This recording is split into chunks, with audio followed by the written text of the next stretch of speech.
Ini buat pelajaran buat para korban robot trading ataupun investasi bodong yang lain. Misalnya kita masuk kembali ke waktu ke ground zero lah, pas begitu terjadi masalah. Berarti apa yang harus dilakukan sebenarnya? Kumpulkan dulu.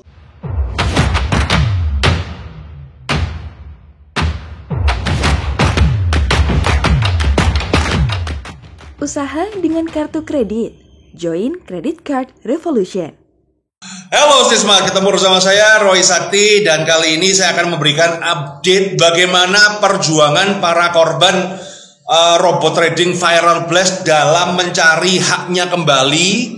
Dan ini kasus Viral Blast sudah di tengah-tengah persidangan. Saya ingin tahu apa aja yang terjadi dan apa aja yang akan terjadi bersama para korban-korbannya. Dan ini ada bergabung di kita ada ketua dan wakil ketua paguyuban korban Viral Blast. Selamat pagi Mas Riko. Selamat pagi. Pagi juga Mas Diki. Pagi. Nah, oke. Ternyata perjuangannya masih panjang ya. Iya, kurang sedikit lagi lah. Oh, kurang sedikit lagi. Oke, teman-teman. Jadi kemarin kita kesini waktu itu sebelum persidangan ya. Iya, mau akan sidang. Mau akan sidang itu sekitar 2 bulan yang lalu ya. Betul, tahap 2. Tahap 2. Nah, sekarang ini persidangan ini sudah berapa kali ini? Udah berjalan berapa kali? Sudah 19. 13 kali. Waduh. Dan masih belum selesai ya? Belum. Sekarang pada tahap apa ini sekarang ini? Sekarang masih penyelesaian dari saksi korban BAP. Oke. Dari BAP udah diperiksa semua. Oh, oke. Saksi-saksi yang dimunculkan kurang lebih 60. Ada 60 saksi. Itu yang saksi ahli dan saksi dari korban-korban pun dihadirkan pada waktu itu. Oke. Gimana perjalanannya, ada yang seru enggak? Mungkin ada perdebatan dari pihak pelaku atau bagaimana, itu perlawanan bagaimana? Iya. Cerita dikit. Saya waktu pertama kali dipanggil saksi adalah saya kebetulan mewakili paguyuban, bahwa saya ditekan pada saat itu, dianggap saya itu dengan gagah berani memperjuangkan orang banyak, padahal saya adalah pemain ponzi. Oke. Ya, saya juga menjawab sebenarnya kalau memang perusahaan ini dilakukan dengan benar, otomatis saya bisa menarik deposit saya semua dari MT4, betul. Iya. Tapi karena ini adalah program abal-abal ya pasti tidak. Tapi banyak sanggahan kemarin dari pihak pengacara terdakwa, bahkan di akhir pihak terdakwa pun menganggap bahwa apa yang saya katakan semuanya salah. Tetapi ketika hakim bilang ke saya ngomong ya semuanya benar. Jadi seperti itu. Jadi ternyata di dalam persidangan itu ya kita masih bertarung lagi kan? Berdebat lagi. Jadi bukan berarti ketika urusan polisi selesai teman-teman ya, dikira kemudian udah sidang sudah, kemudian duduk manis diam dan kemudian uang kembali. Enggak juga. Kita pun juga waktu itu melaksanakan ada unras juga sampai teman-teman karena datang membludak, kami dari pihak polsek setempat karena tidak boleh adanya orang, akhirnya saya langsung aja izin untuk adanya unjuk rasa di depan pengadilan. Unjuk rasa ya? Depan pengadilan. Tujuannya apa? Unjuk rasa itu tujuannya apa sih? Supaya? Ya, yang pertama tuntutan kami ya kembalikan uang kerugian kami. Yang kedua tuntut seberat-beratnya. Yang ketiga itu tangkap 1 DPO Putra Wibowo. Oh, oke. Karena mungkin kalau nggak viral, no justice ya. Betul. Kira-kira lika-likunya ini bagaimana nih di persidangan ini? Apakah ada perlawanan dari pihak Viral Blast ini?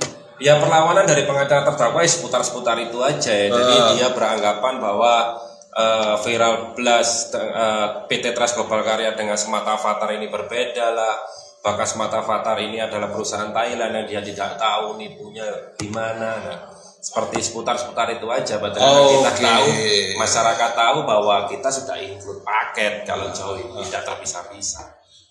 Wah, jadi ini baru kasus Viral Blast loh. Padahal kan kasus robot trading yang lain ya. Kira-kira kalau menurut Mas Riko ini apa jadinya ketika persidangan itu tidak didampingin oleh para korban untuk fight? Ya pasti. Ya kita tahu. Karena banyak sekali korban-korban robot trading itu yang cuma diem aja. Nah, ya. Kemudian sidang ya nggak ngikutin, nggak tahu di mana, nggak diikutin. Pokoknya tahu-tahu vonis dan kemudian merasa diperlakukan tidak adil. Betul.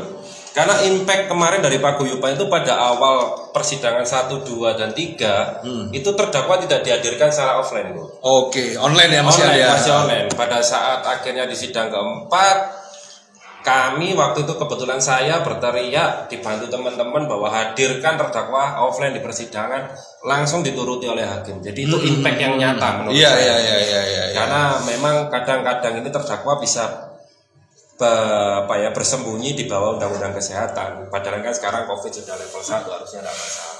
Iya. Seperti itu. Nah, jadi buat teman-teman ya, ini apalagi kalau yang kayak ATG, nah itu kan belum apa-apa itu kan. Urusan polisi belum, masih panjang. Ini aja yang urusan polisi beneran sampai sekarang perjuangannya masih panjang ya. Apalagi kalau yang robot-robot lain tuh kayak DNA Pro kemudian Fahrenheit tuh perasaan nggak keurus loh itu. Ya mungkin Fahrenheit masih ada keurus ya, DNA nggak keurus sama sekali itu. Waduh. Nah sekarang ini goal kita adalah minta uang kembali. Nah ini kan udah berjalan sekitar 60% lah, saya ngomong ya 60%. Progresnya bagaimana? Apakah dari pihak hakim ataupun jaksa sudah ada gambaran nggak? Bisa dijelaskan nggak?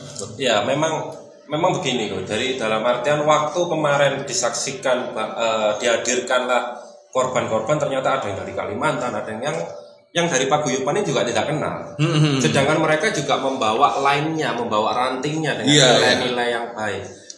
Makanya selalu dalam putusan pengadilan itu selalu masuk ke dalam negara. Iya. Hasil sitaan itu akan kembali ke dalam negara. Oke. Jadi ini kayak kasus first travel ya. First travel, iya. Itu dikarenakan daripada nanti pengadilan ini akan salah memutuskan sesuatu, maka dari itu kami sebelum adanya pengadilan kami pengajuan hak restitusi dulu. Oke, ini penting teman-teman ya. Jadi pengajuan hak restitusi ke LPSK, Lembaga Perlindungan Saksi dan Korban. Oke. Karena di Undang-Undang Mahkamah Agung tahun 2022 kemarin itu bisa bahwa korban penipuan atau investasi asetnya itu bisa dikembalikan kepada korban. Oke. Itu kemarin waktu kita sudah ngobrol RDP dengan LPSK. Ya. Tapi harus lewat negara dulu. Iya betul. Oke. Harus lewat negara dan nanti diputuskan bahwa lewat negara nanti yang pembagiannya sesuai dengan restitusi, yang pengajuan korbannya lewat hak restitusi tadi. Oke. Jadi nggak langsung dari pengadilan langsung dilempar ke korban nggak ya? Enggak, nanti pasti akan chaos, tak mungkin bisa. Karena korbannya kita tidak tahu. Iya. Kalau korbannya orang 10 kompak semua bisa mungkin? Bisa. Oke. Problemnya adalah di kasus investasi bodong begini korbannya ribuan. Iya, betul. Dan nanti geger warisan loh. Iya, kan kita juga tidak bisa membedakan di sini orang yang korban kerugian dengan korban penipuan kok. Iya. Korban kerugian itu yang akan di backup yang mendapatkan hak benar-benar dari sita aset. Oke. Kalau korban penipuan saya yakin mulai founder sampai member terakhir adalah korban penipuan. Iya. Tapi kalau korban kerugian tunggu dulu. Belum tentu yang di atas ini juga rugi. Jadi gimana nih korban kerugian dan korban penipuan ini bedanya apa sih coba? Kalau korban penipuan jelas semua ya tertipu lah. Tertipu. Nah, tertipu itu nanti kena pasal hukuman badannya. Ya. TPPU-nya atau penipuannya itu pasti terdakwa. Tapi kalau korban kerugian ini adalah korban yang benar-benar rugi. Oke. Jadi nilai depositnya itu harus lebih besar daripada nilai withdrawalnya yang dibuktikan oleh bukti mutasi rekening langsung. Ini penting teman-teman ya. Jadi nilai depositnya harus lebih besar daripada nilai withdrawalnya. Berarti ini kan mengacu pada YouTube saya, kamu itu penikmat apa korban gitu ya. Nah ini teman-teman ya, jadi penikmat apa korban. Contoh gini, kamu udah depo 1 miliar, WD-nya sudah 1,2 miliar. Berarti ini korban apa? Penipuan. Iya. Betul, korban penipuan. Bukan korban kerugian ya. Betul, dia tidak bisa mengajukan restitusi. Dia tidak bisa mengajukan restitusi ya. Jadi buat teman-teman yang kaum halu-halu ya, kemudian minta uang kembali, tapi Anda bisa mengajukan korban penipuan dong. Betul. Saya merasa tertipu, korban masuk penjara. Tapi kalau untuk uang kembali nggak bisa. Ini teman-teman ya. Ini bukan kata saya, ini kata Mas Riko yang sudah berkonsultasi dengan LPSK, dengan hakim, dengan jaksa, artinya sudah valid lah. Nah, berarti kalau yang korban itu adalah yang depo 1 miliar, Withdrawnya pokoknya kurang dari deposit. Oke, misalnya withdrawnya cuma 500 juta, berarti dia korban kerugian itu 500 juta. Betul. Dan itu harus dibuktikan dengan bukti mutasi rekening teman-teman. Jadi tidak hanya tulisan, tidak hanya perkiraan. Jadi harus sesuai dengan bukti mutasi. Oke, jadi ini penting ya teman-teman ya. Ada namanya bukti mutasi, itu harus penting. Bukti mutasinya harus ada legalisir nggak dari bank? Kan sekarang bukti mutasi sudah ada logonya, sudah ada logo banknya. Oke. Tapi itu harus disimpan ya. Betul. Itu harus ada. Mulai awal join sampai scan ini kapan. Nah, terus gimana kabarnya Putra Wibowo ini? Wah, Kan ini juga banyak pertanyaan dari member-member kami. Putra Wibowo harus ditangkap, Putra Wibowo. Ya saya sepakat Putra Wibowo harus ditangkap. Tapi kalau kita terlalu fokus pada DPO ini, itu bukan kewenangan kami sebagai paguyuban. Iya. Karena paguyuban di sini hanya bisa memberikan suatu bukti, memberikan suatu pengalaman bahwa kami adalah tertipu oleh Putra Wibowo dan kami hanya bisa menang. Nah, terus gini kan Putra Wibowo ini kan masih DPO. Betul. Nah, di persidangan ini kemudian kalau sidang selesai putusan, lah dia kan bebas malah. Enggak. Oh, enggak bebas ya. Nanti ada tuntutannya sendiri. Ada tuntutannya sampai sendiri. ketemu dia kurungannya harus sesuai itu. Oke. Berarti bukan berarti ketika orang kabur ke luar negeri, Enggak. kemudian sidang selesai dia bisa kembali lagi dengan. Kalau kemarin kita koordinasi, kita bertanya-tanya kepada pihak pengadilan dan kejaksaan, berarti katakanlah dia diputus 10 tahun nih. Lalu dia pasti akan menjadi dari terdakwa menjadi terpidana. Ya. Ketika terpidana itu tadi namanya deportasi dari negara yang dia kabur di mana. Oke. Berarti akan dideportasi, jadi secara langsung visa dan paspornya itu akan dibekukan di sana. Nah, itu nanti ketika dia kembali ditangkap lalu dikurung selama 10 tahun meskipun teman-temannya sudah kena masa tahanan. Jadi teman-temannya ini Bebas akan duluan. dulu. Kecuali dia nggak pulang. Betul, kecuali kalau dia berani nggak pulang ya kita nggak pulang. Ya. Putusan pengadilan pun nantinya akan mencakup atas nama Putra Wibowo juga. Oke. Bukan untuk ketiga owner yang sudah tertangkap sih. Gitu, Roy. Jadi bukan berarti kemudian kabur kemudian bebas loh ya. Ya nggak kayak gitu juga. Nah dari persidangan ini ada putusan jeder. Kemudian untuk mendapatkan hak restitusi pengembalian dana ini. Sudah ada gambaran nggak? Bayangannya makan waktu berapa lama ini? Kalau dari selama putusannya itu nanti jelas dalam artian nanti dikembalikan ke negara lewat LPSK dengan nama ini karena kan pada saat ini LPSK sudah bekerja untuk melakukan sidang majelis untuk penilaian hak restitusi paguyuban korban. Nah itu nanti asesmennya berapa? Dari hasil asesmen ini akan dikirimkan ke Kejaksaan Agung untuk nanti dihitung dan itu nanti menjadi putusan. Kembali ke negara dengan yang membagikan LPSK. Kalau memang putusannya seperti itu baru bisa kembali ke kami lewat LPSK. Tergantung semuanya pada putusan pengadilan. Karena LPSK tidak bisa mengintervensi putusan pengadilan dan jalannya persidangan. Nah, aku dengar kabar kadang-kadang nggak semua pengacara ngerti hal ini. Iya. Nggak semua pengacara orang tahu karena gini loh. Persidangan itu kan apa yang diminta itu yang diberikan. Betul. Nah kalau kamu nggak minta kan ya nggak dikasih loh. Iya. Nah banyak orang kasus investasi bodong kan tidak ada permintaan yang detail seperti itu. Pokoknya taunya bersalah kemudian tahu-tahu. Nah setelah sudah putusan loh uang kok nggak kembali loh kan tidak ada di putusan-putusan kan tidak ada yang detail seperti itu teman-teman. Jadi buat teman-teman juga harus paham ya teman-teman ya bahwa di dalam persidangan itu kan permintaan itu harus jelas. Iya.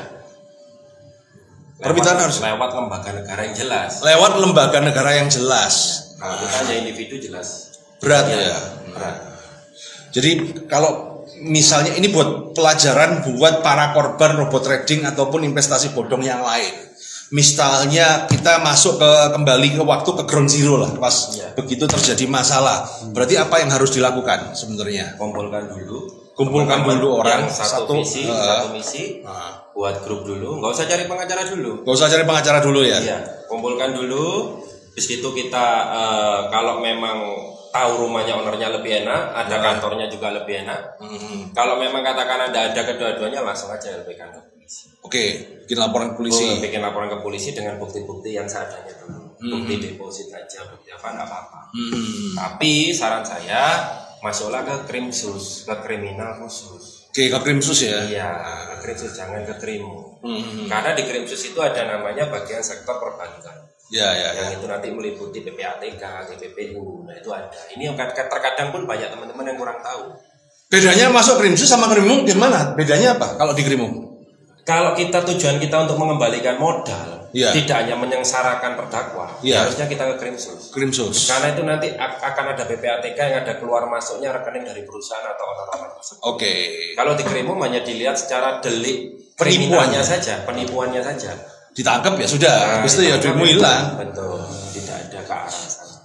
Nah ini yang kita berbicara yang agak anu dikit lah. Nggak dijawab nggak apa-apa lah ya. Dalam perjalanan ini ya kan nggak mungkin gratis bos. Ya toh? Kalau kamu bikin laporan gratis ya teorinya sih bisa, tapi kenyataannya kan kamu pasti ada pengorbanan lah. Entah itu bensin, kan bensin, uang rokok dan lain-lainnya itu betul seperti itu. Nah, jadi jangan berpunyai mindset bahwa saya sudah korban, saya sudah rugi, masa saya masih keluar duit lagi. Kalau punya mindset kayak begitu kira-kira bisa jalan nggak sih? Nggak akan bisa jalan ya. Nggak usah ditetilin ya, teman-teman nggak usah ditetilin ya, tahu lah ya, pokoknya TST lah, tahu sama tahu lah ya. Nah itu kan, tapi kan itu yang terjadi kan sekarang itu kan banyak korban seperti itu. Betul. Apalagi kalau sudah nilainya sudah di atas ratusan M, pasti yang nangani Baris Krim Polri di Jakarta. Ya. Otomatis kita harus PP Surabaya Jakarta itu sudah berapa kali. Belum lagi yang pemanisnya. Ya. Nah ini teman-teman pemanisnya. Ini kata kuncinya pemanisnya teman-teman. Mau tak bahas kok ngerti aku. biar Alvin Lim aja yang bahas kalau kayak gini-gini. Kita bangun, Mbak. Nah itu ya teman-teman, jadi perjuangan seperti, dan kadang-kadang mereka begini. Kalau aku sudah keluar duit, apakah saya jamin uang kembali? Itu kadang-kadang mindset yang aku bilang para korban buat rally ya. Ya banyak sekali member yang seperti itu. Tapi yang penting selama pengurus ini bisa melakukan dengan langkah-langkah yang benar, dengan transparansi, ada update, bila perlu setiap 1 bulan atau 1 minggu sekali kita Zoom. Saya yakin mereka akan tahu perjuangan kita sampai mana. Itu aja sih. Ya memang semua itu tidak ada yang pasti dalam hidup. Iya. Tapi kalau kita memang berusaha, apalagi ini kasus baru, makanya saya berterima kasih juga sama YouTube-nya Koray secara pribadi, karena lewat ini mungkin lewat podcast ini mungkin teman-teman bisa sadar bahwa semuanya butuh perjuangan dan korban waktu, korban duit pasti. Betul. Walaupun sudah kehilangan duit loh teman-teman. Iya, pasti. Itu pasti. Tidak ada yang instan. Oke. Terus ini perkiraan persidangan ini sampai putusan tuh kira-kira sampai kapan? Kalau perkiraan saya putusan di pengadilan Surabaya ini perkiraan pertengahan November. Pertengahan November ya, sudah oke ya. Awal November, pertengahan. Dan kemudian perlawanan dari pihak, apakah akan ada banding dan lain-lainnya tuh? Lah itu yang kami kurang tahu. Kalau memang dari kami dari segi korban lewat jaksa, ketika memang sudah terbukti di TPPU ya hukum aja seberat-beratnya. TPPU-nya yang pasti kami di sini tetap menginginkan bahwa aset yang sudah dibantu oleh pihak polisi untuk disita dalam kejahatan bisa kembali kepada korban. Yang ada restitusi tadi. Oke teman-teman, jadi kita tunggu aja keputusannya bagaimana, update-nya seperti apa. Saya juga ingin tahu karena ini kan juga baru loh. Ini kan perjuangan ini kan bisa dibilang di ranah hukum Indonesia ini baru loh. Maksudnya baru adalah apa? Kita berjuang, kita sebagai korban investasi bodong untuk mengambil uang kita kembali. Uang kita kembali. Karena selama ini yang terjadi adalah nggak pernah masuk. Yang ada cuma korban masuk penjara yang ala kadarnya, ya kan, dihukum cuma sekedarnya. Kayak kemarin malah kasus investasi bodong yang suntik modal alat kesehatan, terdakwanya malah bebas. Loh. cuman perdatanya aja. Jadi dia cuma kena perdatanya, pidananya nggak kena. Waduh, ribet Ya, ini semua. memang butuh kawal ya, kita sidang, kita kawal, bila perlu kita ke komisi yudisial untuk mengawasi jalannya persidangan. Kita bersurat aja kemana-mana. Karena memang kalau memang merasa Anda korban ya jangan takut. Iya, iya. Kadang itu korban itu bukan takut, malu kok. Kadang itu. Ya kalau malu ya sudah relakan berarti. Nah, iya betul. Lah kemudian sudah malu, relakan, kemudian setelah itu menyalahkan negara. Iya. Gimana Pak Jokowi gitu kan? Gimana Pak Mahfud? Oke teman-teman, thank you Pak Ringo dan Pak Diki. Ya, Semoga makasih. sukses di perjuangan kita Terima ya. kasih banyak. Thank you guys. See you.